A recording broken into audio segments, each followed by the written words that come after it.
Hello बच्चों, let's read the given question. In S phase, DNA is replicated in a medium containing radioactive thymidine. Radioactive will be absorbed in A. Euchromatin, B. Heterochromatin, C. Both A and B, D. Nucleolus. So हमारा की concept यहाँ है. So हमें ये पूछा गया है कि जब डीएनए रेप्लिकेशन होता है in the medium containing radioactive thymidine, वो radioactivity will be absorbed in which region of DNA. So हमारा की कॉन्सेप्ट है DNA replication in S phase.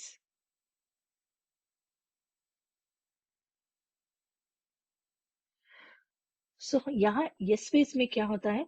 DNA synthesis, that is DNA replication होता है, जहाँ DNA gets replicated and produced exact copy of another DNA. So यहाँ एक exact copy produce होता है, जो the exact copy consists of euchromatin as well as heterochromatin. So यहाँ euchromatin is nothing but loosely packed,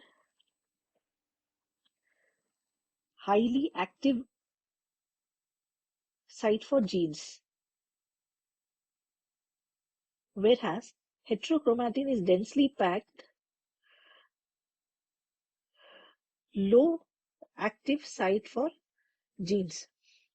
So as a cell, yani in S phase cell, जब DNA is replicated in that time, if when a cell which is going S phase, उसको place किया radioactive thiamidine में,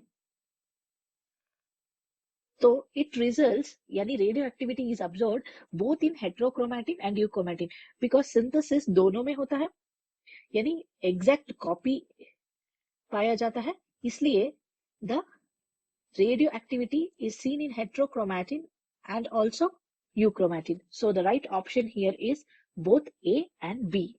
Hope you understood well. Best of luck.